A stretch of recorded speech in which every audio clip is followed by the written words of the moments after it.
Hi everyone, this is your instructor Alina Sheikh and today I'll be starting with a pseudocode for iteration. So iteration का literal meaning क्या होता है? Iteration का मतलब क्या होता है? इसका मतलब होता है repetition. एक प्रोसेस को बार बार रिपीट करना, एक प्रोसेस को एक काम को बार बार करने को हम कहते हैं iteration.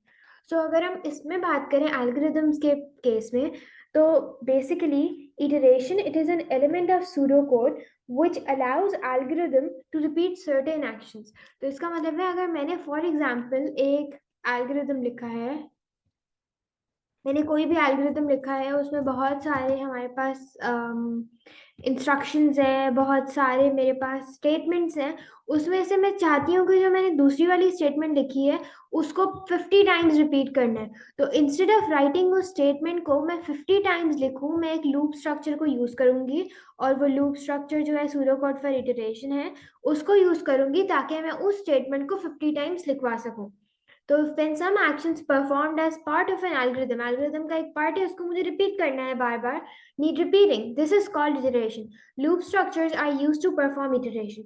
Pseudocode includes 3 different types of loop structure. So pseudocode में हमारे पास 3 तरह के loop structures होते हैं. कौन से हैं? For to next, repeat until and while to end while. For to next, a set number of repetitions. Set number of repetitions का मतलब मैं बता दूंगी मुझे यहाँ से यहाँ तक आपने एक चीज लिखनी है। फॉर एग्जाम्पल अगर मैं किसी से कहूँ मुझे सॉरी लिख कर दो, तो that person will write sorry. अब मैं कहूँ कितनी दफा लिखना है, 1 से 50 टाइम्स लिखो। So that person will write sorry 1 से 50 टाइम्स तक वो लिखता रहेगा सॉरी जब तक 50 टाइम्स नहीं होता। तो मैंने बता दिया स्टार्ट कहाँ से करना है और एंड कहाँ से कहाँ तक करना है। तो ये होता है फॉर टू नेक्स्ट लूप, जिसमें हमें पता होता है कितनी रेपिटेशंस करनी है, कितनी हमें इटरेशंस करनी है। रिपीट अंडर और वाइल टू एंड वाइल की जो डेफिनेशन है उसको हम तब देखेंगे जब हम उनके कुछ एग्जांपल समझेंगे, क्योंकि ये ऐसे नहीं समझ आएगा अनटिल अनलेस आपको एग्जांपल्स नहीं समझ आएंगे। सो फॉर टू नेक्स्ट को पहले देख लेते हैं, फिर हम चलेंगे रिपीट अंटिल पे। All types of loops can perform the same task. For example, displaying 10 stars. अगर हमें 10 stars को display करना है तो हम तीनों तरह के loop structure से for to next, repeat until, while to and when, तीनों तरह के loop structure से हम वही काम करवा सकते हैं। लेकिन for to next क्या है? for to next को सबसे पहले देखते हैं। for to next में सबसे पहले हमें पता है for to next। for to next loop है तो ये जो पूरे ये जो 3 वर्ड्स है ना, ये की वर्ड्स है। एंड जो कीवर्ड्स होते हैं हमने पढ़ा था, they should be written in capital letter. तो फॉर टू नेक्स्ट ये सारे हमने लिख दिए कैपिटल लेटर में। तो हमने लूप स्टार्ट किया फॉर से, एंड किया नेक्स्ट पे। तो फॉर काउंटर 1 to 10। काउंटर क्या है? बेसिकली एक वेरिएबल है जिसको हमने वैल्यू असाइन की है 1 से लेकर 10 तक। ओके, हमने पढ़ा था जो वेरिएबल है उसका सबसे पहला लेटर जो है वो कैपिटल लेटर होता है। जस्ट लाइक मैं अगर मैं अपना नाम लिख रही हूँ तो मैं अपने नाम का पहला लेटर कैपिटल लिखती हूँ। इसी तरह जब वेरिएबल का नाम लिखते हैं तो पहला letter it should be the capital letter. तो काउंटर को मैंने वैल्यू असाइन की है 1 to 10। 1 मैंने बता दिया ये स्टार्टिंग पॉइंट है और 10 जो है वो एंडिंग पॉइंट है। तो 1 से लेके 10 तक आउटपुट क्या करना है? स्टार को आउटपुट करना है। तो होगा क्या? बेसिकली फॉर, ये लूप स्टार्ट होगा फॉर से, काउंटर को मैंने वैल्यू असाइन की है 1 to 10। इसमें ऑटो काउंटिंग होती है। मैंने बता दिया कि 1 से 10 तक चाहिए मुझे ये स्टार, प्रिंट कराओ, आउटपुट कराओ इस स्टार को 10 टाइम्स 1 से लेके 10 तक। तो वो डायरेक्टली कराता रहेगा, बस मुझे काउंटर को वैल्यू देनी है एंड दैट्स इट। तो मैंने फॉर काउंटर वेरिएबल रखा, उसको मैंने वैल्यू 1 to 10 दी। तो जब काउंटर की वैल्यू 1 होगी तो ये आउटपुट करेगा ये सी स्टार। फिर नेक्स्ट काउंटर है, नेक्स्ट काउंटर ये ऊपर जाएगा। अब काउंटर की वैल्यू क्या हो गई? 2। उसने इसको स्टार को फिर प्रिंट कराया। अब काउंटर की वैल्यू 2 हो गई। अब वो नेक्स्ट काउंटर आया, काउंटर की वैल्यू हो गई 3 एंड देन उसने आउटपुट क्या कराया? स्टार को आउटपुट कराया। अब काउंटर नेक्स्ट काउंटर हुआ, काउंटर की वैल्यू क्या हो गई? 4।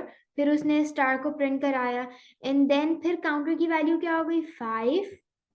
फिर उसने इस स्टार को प्रिंट कराया, आउटपुट कराया एंड देन नेक्स्ट काउंटर क्या है? 6 एंड देन ये आउटपुट आ गया हमारे पास स्टार। फिर नेक्स्ट काउंटर आ गया 7। अब ये लूप जो है चलता रहेगा until unless काउंटर की वैल्यू 10 नहीं हो जाती, एंड पॉइंट जो मैंने बताया वो नहीं हो जाता। 7 थी, वो स्टार आ गया। फिर उसके बाद 8 आए, वो स्टार आ गया। जब काउंटर की वैल्यू 9 हुई तो स्टार आ गया। अब काउंटर की वैल्यू 9 है, अब वो नेक्स्ट काउंटर पे गया तो काउंटर की वैल्यू क्या हो गई 10, मैंने आउटपुट कराया ये। अब जब वो नेक्स्ट काउंटर पे जाएगा ना तो काउंटर की वैल्यू क्या होगी 11, लेकिन वो 11 पे स्टार नहीं बनाएगा, क्यों? क्योंकि मैंने स्टार्टिंग और एंडिंग पॉइंट बताया, मैंने बताया स्टार्टिंग पॉइंट इज 1 और एंडिंग पॉइंट 10 है। तो जब वो 10 टाइम्स एक इन स्टार्स को प्रिंट करा देगा तो ये लूप वहीं पे खत्म हो जाएगा और स्टार्स मुझे 10 टाइम्स यहाँ पे नजर आ जाएंगे कि वो 10 टाइम्स मैंने स्टार को प्रिंट करवाए। सो ये था फॉर लूप जिसमें ऑटो इंक्रीमेंट होता है काउंटर की वैल्यू खुद ही, हम सिर्फ वैल्यू बता देते हैं कि 1 से 10 तक है। और सेट नंबर ऑफ रेपिटेशन है, मैंने पहले ही बता दिया 1 से लेकर 10 तक you need to do this task. तो ये फॉर काउंटर था जिसमें हमारे पास इस तरह से करते हैं, बहुत आसान सा लूप था। इसमें हमने फॉर लिया, हमने काउंटर की वैल्यू असाइन की, आउटपुट ये चीज करानी है और नेक्स्ट काउंटर हम नेक्स्ट लिखेंगे, नेक्स्ट काउंटर आएगा तो फिर वो नेक्स्ट होता जाएगा। और जब तक ये कंडीशन पूरी नहीं हो जाती 1 से 10 तक की जो मैंने स्टार्टिंग और एंडिंग बताई है ये पूरा हो जाएगा, उसके बाद ये लूप खत्म हो जाएगा और बस मुझे ये आउटपुट मिलेगा कि ये जो स्टार्स हैं ये 10 टाइम्स प्रिंट हो चुके हैं मेरे पास।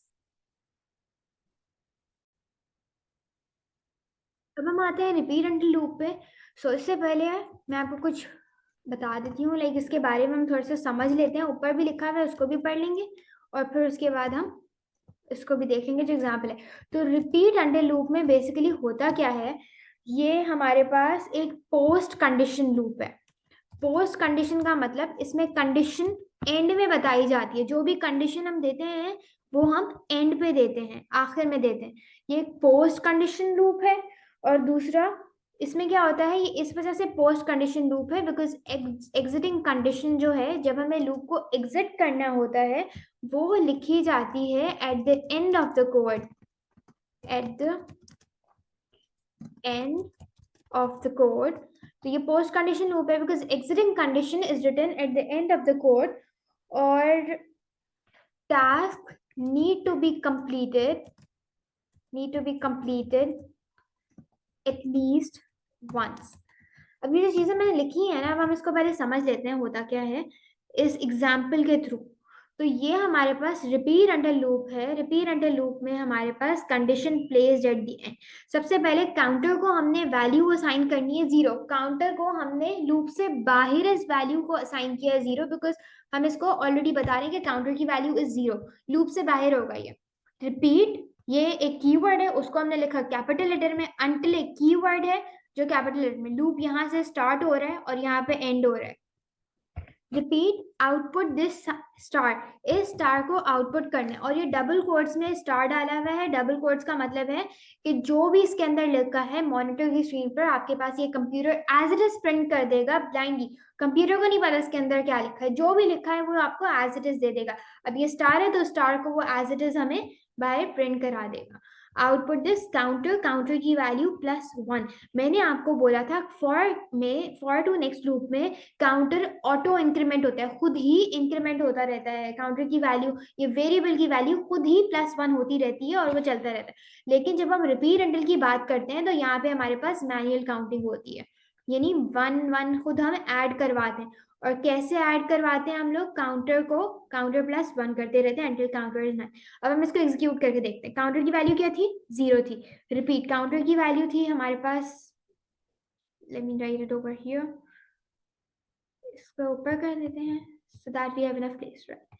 So काउंटर की वैल्यू हमारे पास क्या थी 0 थी।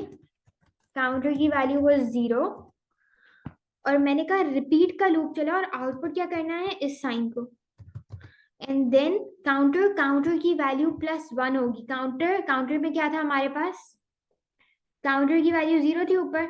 अब 0 काउंटर की वैल्यू थी, उसमें मैंने 1 ऐड कराया, वो क्या हो गया 1 हो गया। Counter 0 + 1 is 1। तो अब जो काउंटर की वैल्यू होगी मेरे पास दैट इज 1। अब काउंटर की वैल्यू क्या हो गई है 1 हो गई है। सो काउंटर की वैल्यू अब हमारे पास हो गई है 1।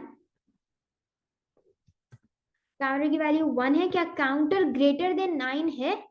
नहीं, counter is not greater than 9, तो ये ऊपर जाएगा लूप। और आउटपुट दिस काउंटर प्लस, अब हमारे पास आउटपुट ये कर दिया हमने। अब काउंटर की वैल्यू क्या थी 1 थी, काउंटर की वैल्यू वाज 1। अब ये काउंटर की वैल्यू 1 थी, 1 + 1 आएगा हमारे पास। अब काउंटर की वैल्यू हो गई 2। क्या 2 ग्रेटर देन 9 है? नहीं, 2 इज नॉट ग्रेटर देन 9। तो काउंटर की वैल्यू जब 2 हो गई, काउंटर की वैल्यू अब हमारे पास हो गई 2, एंड देन हमने इसको स्टार के साइन को आउटपुट करा। अब इसी तरह काउंटर की वैल्यू हमारे पास 2 है, 2 + 1 इज इक्वल्स टू 3। तो काउंटर की वैल्यू हो गई है हमारे पास अब 3। क्या 3 ग्रेटर देन 9 है? 3 इज नॉट ग्रेटर देन 9। तो वो ऊपर गया, ये जो रिपीट का लूप है उसके अंदर गया, एंड देन उसने फिर आउटपुट करा दिया है स्टार के साइन को। फिर काउंटर काउंटर प्लस 1, काउंटर की वैल्यू वाज 3। अब 3 में 1 ऐड करा दिया है बिकॉज ये स्टेटमेंट कह रही है ऐसा करना है। तो हमने काउंटर की वैल्यू हो गई हमारे पास 4, एंड देन हमने क्या काउंटर ग्रेटर देन 9 है? It is not greater than 9। ये कंडीशन नहीं, ग्रेटर देन 9 नहीं हुई है। एंड देन वो रिपीट करेगा, उसने फिर स्टार के साइन का रिपीट क्या किया, उसने आउटपुट करा दिया इस साइन को। फिर अब काउंटर की वैल्यू थी 4, काउंटर की वैल्यू अब हो जाएगी +1 करेंगे तो 5 हो जाएगी, आज यहाँ पे लिखा हुआ है। फिर हम काउंटर ग्रेटर देन 9 नहीं है, तो हमने स्टार को फिर से प्रिंट करा दिया। इसी तरह आप काउंटर में फिर हम 5 थी, 5 में हमने 1 ऐड कराया, 6 हो गई। फिर हमने स्टार को प्रिंट करवाया। अब हमने काउंटर की वैल्यू हो गई है 6 थी, 6 के बाद 6 + 1 इज 7। फिर हमने स्टार के साइन को लगा दिया, फिर हमारे पास स्टार का साइन आया। अब हो गई काउंटर की वैल्यू हमारे पास 7 + 1 इज 8। काउंटर की वैल्यू हमारे पास आई है 8, एंड देन फिर हमने स्टार के साइन को आउटपुट कराया। अब हो गई काउंटर की वैल्यू, काउंटर की वैल्यू वाज 8, 8 + 1 9। तो काउंटर की वैल्यू हमारे पास क्या है? 9। क्या काउंटर काउंटर की वैल्यू आ गई हमारे पास 9। तो क्या ये जो काउंटर है ये ग्रेटर देन 9 है? ग्रेटर देन 9 नहीं है, वो इक्वल्स टू 9 है। तो ग्रेटर देन 9 तो नहीं हुआ अभी, तो वो आउटपुट कराएगा क्या? स्टार को। अब काउंटर काउंटर +1 काउंटर है, काउंटर की वैल्यू इज 9, 9 + 1 क्या होगा? 10। तो क्या काउंटर की वैल्यू ग्रेटर देन 9 है? Yes, it is greater than 9 because 10 is greater than 9। Counter की वैल्यू अब क्या है हमारे पास? 10। 10 इज ग्रेटर देन 9। तो अब यहाँ पे ये जो कंडीशन है हमारी ट्रू हो गई। जब कंडीशन ट्रू हो जाएगी तो लूप यहाँ पे खत्म हो जाएगा, लूप एग्जिट हो जाएगा, वो वापस से रिपीट नहीं करेगा। तो काउंटर की वैल्यू 10 हो गई, अब वो आगे नहीं एग्जीक्यूट करेगा। बस जो हमारे पास ये आ गए हैं, कितने स्टार्स बने हैं? 10 बने हैं। हमने 10 स्टार्स को आउटपुट कराना था। काउंट कर ले, 0 से 9 तक है, तो 1 2 3 4 5 6 7 8 9 10। सॉरी, इसको नहीं काउंट किया था मैंने, अगेन काउंट करते हैं। 1 2 3 4 5 6 7 8 9 10। हमने 10 स्टार्स को आउटपुट करा दिया, 0 से 9 तक हमने किया है। हम ये भी कर सकते थे, काउंटर की वैल्यू 1 लेते एंड देन हम कहते काउंटर जब तक ग्रेटर देन 10 नहीं है तब तक ये कराएं आप। तो 1 से लेकर 10 तक वो चलता रहता। फिर ये यहाँ पे काउंटर की अगर हम इस तरह करते, काउंटर को 1 से स्टार्ट करते तो हमें 10 पे एंड करना होता, तो हम कहते हैं until counter is greater than 9। तो वो कैसे होता? 1, यहाँ पे काउंटर की वैल्यू 2 होती है, और इस तरह वो चलती रहती अंटिल एंड अनलेस काउंटर की वैल्यू 10 नहीं हो जाती। फिर भी हमारे पास 10 स्टार्स प्रिंट होते। हमने क्या किया? हमने काउंटर को 0 की जगह हमने क्या रख दिया? 1, एंड यहाँ पे हमने 9 की जगह रख दिया 10। तो ये 1 से लेकर 10 तक चलता, 6 7 8 9, sorry I think I miss something, ये 5 है, यहाँ पे हमारे पास 6 है, ये 7 है, and then we have 8, we have 9, and then we have 10। तो अगर हम इस तरह करते तो इस तरह से हमारा ये लूप चलता है, तब भी हमारे पास 10 स्टार्स प्रिंट होते हैं। अगर हम 0 से 9 तक ले चल रहे हैं तब भी 10 स्टार्स प्रिंट हो रहे हैं। अगर हम 1 से लेकर 10 तक चल रहे हैं तब भी हमारे पास 10 स्टार्स प्रिंट हो रहे हैं। I hope this is clear. And यहाँ पर एक बात और कि let me just raise this, फिर मैं आपको बता दूँ। रिपीट अंडर लूप में क्या होता है? रिपीट अंडर लूप में जब ये कंडीशन जो हम eight the end of the loop बताते हैं, जब ये कंडीशन ट्रू हो जाती है तब लूप एंड होता है। अब ये कंडीशन क्या है, ग्रेटर देन 9। तो जब ग्रेटर देन 9 हो गया, मतलब काउंटर जो है वो 10 हो गया, इट इज ग्रेटर देन 9, ये condition is met, the condition is true, तो ये लूप अब यहाँ पे एंड हो गया, ये इसके बाद नहीं चलेगा। उसने 10 टाइम्स ये प्रिंट करा दिए, 0 से लेकर 9 तक उसने ये स्टार्ट प्रिंट करा दिए हैं। अब ये ग्रेटर देन 9 हो गया, दैट इज काउंटर की वैल्यू क्या हो गई, 10 हो गई है, तो इस वजह से ये condition is true, the loop ends over here, अब वो फिर से नहीं चलेगा। और ये जो लूप है ना वो इस कीवर्ड्स के अंदर होता है, दैट इज रिपीट और अंटिल के अंदर ये जो लूप चलेगा, ये जो रिपीटेशन होगी रिपीट अंटिल के अंदर वाली होगी, बाहर वाली नहीं होगी। हमने काउंटर को इनिशियलाइज कराया, हमने काउंटर को स्टार्ट 0 से करवाया है, एंड देन आप बता रहे हैं स्टार्ट की वैल्यू तो चेंज नहीं होगी ना, तो इस वजह से हमने इस काउंटर को इस रिपीट वाले लूप स्ट्रक्चर के बाहर हमने इसको 0 से इनिशियलाइज करवाया है, ताकि हमने कहा ये 0 इसकी वैल्यू पहले स्टार्ट होगी, एंड देन अब ये आहिस्ता आहिस्ता बढ़ता रहेगा, तो ये रेपिटेशन अंदर होती रहेगी। और जब condition is true, the loop structure over loop over ends over here. So यहाँ पर अब क्या लिखा है, a repetition where the number of repeats is not known, यानी कि हमें पहले तो नहीं पता था ना कि कितने रिपीट्स करने हैं, क्यों, क्योंकि ये पोस्ट कंडीशन लूप है, इसमें कंडीशन एट द एंड बताई जाती है, हमें नहीं पता कितने नंबर ऑफ रिपीट्स हैं जब तक हम लूप को एग्जीक्यूट ना करें। और ये लूप एक दफा तो होगा ही होगा, ताकि देखें कि कंडीशन क्या है। तो ये लूप जो है एग्जीक्यूट हुआ, उसने फिर देखी कंडीशन, एक दफा तो होगा ना ये लूप एग्जीक्यूट, उसके बाद वो कंडीशन देखेगा, and then if the condition is false तो वो चलेगा, लेकिन if the condition is true तो ये जो लूप स्ट्रक्चर है ये वहीं पर एंड हो जाएगा। तो repeat until loop, it was all about repeat until loop. अब हम चलते हैं while do and while loop पर। So while do and while, इसको इरेज कर देती हूँ so that we have enough space to write. तो अब हमारे पास है while do and while loop, इसके बारे में भी पहले थोड़ा समझ लेते हैं, जिस तरह हमने रिपीट अंटिल के बारे में समझा था। while do and while, so basically ये keywords हैं, तो they should be in the capital letter, while do and while। तो सबसे पहली बात क्या है इसके बारे में, ये हमारे पास प्री कंडीशन लूप है। प्री कंडीशन लूप का मतलब है कि इसकी जो कंडीशन है वो हम पहले ही बता देते हैं, ऑलरेडी इसकी कंडीशन बताते हैं। रिपीट अंटिल वो पोस्ट कंडीशन, उसकी condition at the and specify की जाती है लूप के, लेकिन while do and while is a pre condition loop, because इसकी जो कंडीशन है वो हम लूप के स्टार्ट में ही बता देते हैं। So it is a pre condition loop. और इसमें होता क्या है कि जो कंडीशन है वो हम पहले ही स्पेसिफाई कर देते हैं। सो condition is specified eight the start of the loop. तो कंडीशन हमने पहले ही बता दी, तो कंडीशन हम पहले ही बता देते हैं while do and while की। तो हमने इसमें भी, ये भी मैनुअल इंक्रीमेंट होता है, यानी मैनुअली इंक्रीमेंट करवाना पड़ता है, हमने काउंटर को काउंटर प्लस 1 करना पड़ता है, ताकि काउंटर की वैल्यू 1 1 होकर बढ़े, जिस तरह रिपीट अंटिल में होता था। दोनों में मैनुअली इंक्रीमेंट होता है, लेकिन फॉर टू नेक्स्ट में हमारे पास ऑटो इंक्रीमेंट होता है काउंटिंग। सो यहाँ पे हमने काउंटर को पहले 0 इनिशियलाइज कराया, काउंटर को हमने 0 वैल्यू दे दी, और ये जो काउंटर को वैल्यू 0 दी है ये लूप के बाहर है। ये जो लूप है यहाँ स्टार्ट हो रहा है, यहाँ खत्म हो रहा है, ये स्टार्टिंग ऑफ द लूप है, ये एंडिंग ऑफ द लूप है। मतलब ये जो काउंटर की वैल्यू है ये हम पहले असाइन कर देते हैं उसको as value 0, while counter is less than 10। तो उसने कहा कि काउंटर लेस देन 10 है, do output this and then ये सब करो। तो हमने condition at the start of the loop दे दी। जब ये कंडीशन है, for example counter is less than 10, counter की वैल्यू हमारे पास क्या है, that is 0। Let me just write it over here. Counter की वैल्यू हमने उसको 0 दी है, काउंटर को वैल्यू,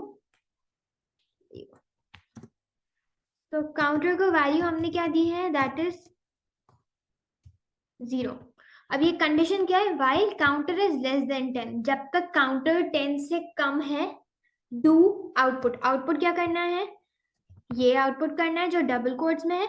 अब काउंटर की वैल्यू हमारे पास क्या थी, काउंटर की वैल्यू वो 0।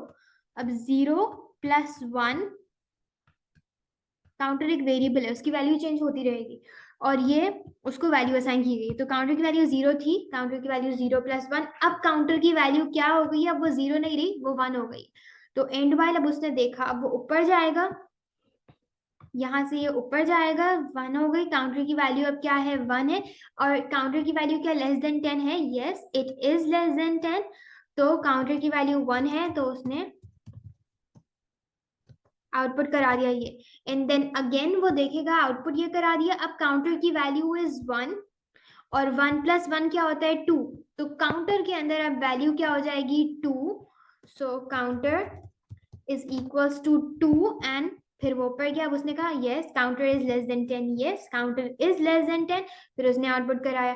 अब फिर काउंटर की वैल्यू क्या है हमारे पास 2 है, काउंटर के अंदर वैल्यू 2 है, 2 काउंटर की वैल्यू है, 2 + 1 इज 3, अब काउंटर के अंदर वैल्यू क्या हो गई दैट इज 3। अब वो ऊपर जाएगा, वो जाके चेक करेगा कि क्या काउंटर की वैल्यू लेस देन 10 है, yes it is less than 10, तो वो डू क्या काम करेगा, वो उसने आउटपुट करा दिया स्टार के साइन को। इसी तरह अब काउंटर की वैल्यू हमारे पास है 3 और 3 काउंटर की वैल्यू है, 3 + 1 इज 4, तो काउंटर के अंदर क्या वैल्यू हो गई 4, counter is equals to 4, and then वो ऊपर गया counter is less than 10, yes counter is less than 10, वो डू क्या काम करेगा that is output this star sign. फिर उसके बाद वो नीचे आया, उसने कहा काउंटर की वैल्यू इज 4, 4 + 1 5, अब 5 जो है वो काउंटर की वैल्यू हो गई है, सो काउंटर की वैल्यू हो गई है 5, एंड देन उसने आउटपुट कराया है साइन को, एंड देन उसने कहा कि काउंटर की वैल्यू क्या हो गई है 5, 5 + 1 is 6, तो काउंटर की वैल्यू 6 है, ऊपर जाके उसने देखा लेस देन 10 है, yes it is less than 10, उसने आउटपुट करा दिया साइन को, और फिर उसके बाद 6 थी, अब वो साइन का आउटपुट कर रहा है, अब काउंटर की वैल्यू 6 है, 6 + 1 is 7, तो काउंटर के अंदर अब क्या वैल्यू आ गई दैट इज 7, काउंटर के अंदर 7 वैल्यू आ गई, एंड देन उसने कहा लेस देन 10 है, यस तो उसने आउटपुट करा दिया साइन को, एंड देन काउंटर के अंदर वैल्यू क्या थी 7, 7 + 1 क्या होता है 8 होता है, तो काउंटर के अंदर जो वैल्यू आई है दैट इज 8, और वो ये फिर उसने कहा लेस देन 10 है, यस आउटपुट करा दिया। उसके बाद काउंटर काउंटर के अंदर 8 है, 8 + 1 is 9, काउंटर की वैल्यू क्या है हमारे पास 9, एंड देन वो हमारे पास उसने ये आउटपुट करा दिया। उसके बाद अब काउंटर की वैल्यू ऊपर गया, counter is less than 10, yes 9 तो लेस देन 10 है, तो उसने आउटपुट करा। अब काउंटर की वैल्यू 9 है, 9 + 1 क्या होता है 10, तो काउंटर की वैल्यू इज 10, तो उसने देखा कि while counter is less than 10, उसने कहा काउंटर जब तक लेस देन 10 है तब तक ये लूप के अंदर का काम करवाओ, लेकिन अब तो काउंटर 10 है, वो लेस देन 10 नहीं रहा, वो 10 है, तो वो आउटपुट ये नहीं कराएगा, बिकॉज जो कंडीशन है वो फुलफिल ही नहीं हो रही है, तो यहाँ पर हमारा लूप एंड हो जाता है, इधर ही हमारा लूप एंड हो गया। तो वाइल में अब आपने एक चीज नोटिस की होगी, वाइल में आई होप सो आपने नोटिस की होगी कि जब तक ये जो कंडीशन दी गई है, जब तक ये कंडीशन ट्रू है तब तक ये लूप चल रहा है, जैसे ये कंडीशन फॉल्स हुई लूप खत्म हो गया। तो यहाँ पे क्या होता है, if the condition is false then you will be out of the loop. ये जो कंडीशन है लेस देन 10 है, अब ये कंडीशन है, अब जब ये 10 हो गया मतलब कि ये वाली कंडीशन अब फॉल्स हो गई, तो फिर we are out of the loop. In other words this loop will continue till the condition is true. Pre condition loop है, पहले ही कंडीशन बता दी, और हमने कहा जब तक ये कंडीशन ट्रू है तब तक ये वाला लूप चले, और condition that I have written is at the start of the loop. जब कंडीशन फॉल्स हो जाएगी पहली दफा, फॉर एग्जांपल पहली दफा ही काउंटर की वैल्यू, फॉर एग्जांपल अगर हमने एक गलत सा लूप बना देते हैं, उसमें हमने क्या किया है, उसमें मैंने ये कर दिया है कि मैंने काउंटर को वैल्यू ही 11 दी है या 10 दी है, तो while counter is less than 10, उसने कहा काउंटर लेस देन 10 है तब ये काम कराओ, लेकिन अभी तो काउंटर क्या है वो ग्रेटर देन 10 है, तो वो इस काम को कराएगा ही नहीं, मतलब ये लूप एक दफा भी नहीं चलेगा। तो ऐसा भी हो सकता है कि ये लूप में नेवर बी एग्जीक्यूटेड, अगर कंडीशन हमने शुरू में बताई है, अगर वो कंडीशन फॉल्स हो रही है, वो कंडीशन को मीट नहीं कर रहा है, तो वो चलेगा ही नहीं loop, because condition is specified eight the start of the loop. अब इसमें भी हमारे पास क्या हो रहा है, हमने 10 टाइम्स स्टार को प्रिंट कराया है, दैट इज काउंट कर ले 1 2 3 4 5 6 7 8 9 10, तो हमने 10 टाइम्स इस स्टार को प्रिंट कराया है। दूसरा काम हम इसमें ये भी कर सकते थे जो मैंने आपको रिपीटेंटली के साथ बताया, क्या कर सकते थे, अब ये 0 से लेकर 9 तक है ना, तो 0 को भी डाला है, तो ये हमारे पास 10 स्टार्स हो गए। दूसरा काम हम ये कर सकते थे, हम काउंटर को 1 से स्टार्ट करते। अगर हम काउंटर को 1 से स्टार्ट करते तो 1 से लेकर 10 तक हमें चाहिए था ना, 1 से लेकर 10 तक हम करते तो हमारे पास स्टार्स 10 प्रिंट होते। तो हम क्या करते, काउंटर इज लेस देन 11। जब तक काउंटर लेस देन 11 है, लेस देन 11 का मतलब है कि जब तक काउंटर 10 तक है। लेस देन 11 क्या होता है, दैट इज 10। तो जब तक काउंटर 11 से कम है तो ये सब कुछ प्रिंट होगा, और 1 से लेकर 10 तक काउंटिंग क्या होती है, 1 से लेकर 10 तक, और वो प्रिंट करा देता है स्टार को 10 टाइम्स। लेकिन यहाँ पर जो आपकी बुक में गिवन है दैट इज वो 0 से स्टार्ट कर रहा है। तो जब 0 से स्टार्ट कर रहा है तो उसने लेस देन 10 का है, लेस देन 10 क्या होता है, 9 होता है। तो 0 से लेकर 9 तक इज ऑल्सो 10 स्टार्स हमारे पास प्रिंट हो गए। अब हम ऊपर चल के इसकी डेफिनेशन पढ़ लेते हैं। A repetition, while do and while, a repetition where the number of repeats is not known that may never be completed. हमें पता ही नहीं है कितने रिपीट्स होंगे। फॉर एग्जाम्पल, अगर ये कंडीशन ही ट्रू नहीं है, अगर ये कंडीशन शुरू में ही गलत हो रही है, शुरू में ही नहीं मीट कर रहा है, हमारे जो काउंटर है अगर वो इस कंडीशन को नहीं मीट कर रहा है तो ये चलेगा ही नहीं लूप। ये लूप कभी नहीं चलेगा जब तक इसकी कंडीशन ट्रू नहीं होगी। सो हमारे पास जो फॉर टू नेक्स्ट है उसमें क्या है, नंबर ऑफ रेपिटेशंस नोन है। जब रिपीट अंटिल और वाइल टू एंड वाइल की बारी आती है तो ये दोनों एक दूसरे के बहन भाई हैं, लड़ते रहते हैं एक दूसरे से। कैसे लड़ते हैं, कुछ चीजें इनमें सिमिलर है, और वो सिमिलर क्या है कि इसमें मैनुअल काउंटिंग होती है, दोनों में मैनुअली काउंटिंग होती है। फॉर टू नेक्स्ट में ऑटो इंक्रीमेंट होता है, यहाँ पे मैनुअली इंक्रीमेंट किया जाता है। अब ये बहन भाई ऐसे लड़ते कैसे हैं, वो इस तरह लड़ते हैं कि रिपीट अंटिल में, जब हम रिपीट अंटिल की बारी करते हैं तो रिपीट अंटिल में जब कंडीशन ट्रू हो जाती है, जब ये कंडीशन ट्रू हो जाती है, you will be out of the loop. मतलब कि जब ये ग्रेटर देन 9 होगा तो you will be out of the loop. तो जब condition is true you will be out of the loop. और यहाँ पे while do एंड while में जब कंडीशन फॉल्स होती है, so you will be out of the loop. जब कंडीशन यहाँ पर फॉल्स होगी you will be out of the loop. और कैसे, अगर काउंटर इज लेस देन 10 तो ये काम करेगा, लेकिन अगर काउंटर 10 से बढ़ गया, काउंटर 10 से ज्यादा है, तो कंडीशन फॉल्स हो गई ना, और ये लूप फिर नहीं चलेगा। तो ये दोनों इस तरह से एक दूसरे के ऑपोजिट हैं। तो रिपीट अंटिल में क्या होता है, कंडीशन ट्रू हो गई you will be out of the loop. मतलब जब कंडीशन फॉल्स होगी तब तक आपका लूप रन करता रहेगा, लूप विल रन जब कंडीशन फॉल्स है। जैसे ही कंडीशन ट्रू हुई रिपीट अंटिल कहेगा कि you will be out of the loop. लेकिन while do एंड while में क्या होता है, जब तक कंडीशन इज ट्रू जो हमारा लूप है वो रन करेगा। जब तक ये कंडीशन ट्रू है लूप रन करेगा हमारा। लेकिन जैसे ही कंडीशन फॉल्स हुई, जैसे ही ये हमारे पास 10 से बढ़ गया, ये 10 हो गया, तो you will be out of the loop. यानी if the condition is false, ये वाली कंडीशन फॉल्स हो गई, you will be out of the loop in the while do and while। सो यही था हमारे पास लूप्स के बारे में। इन द नेक्स्ट क्लास हम और डिटेल में देखेंगे फॉर टू नेक्स्ट को, रिपीट अंटिल को, while do एंड while को। और the next class, take care of yourself and subscribe to my YouTube channel. Thank you so much for watching.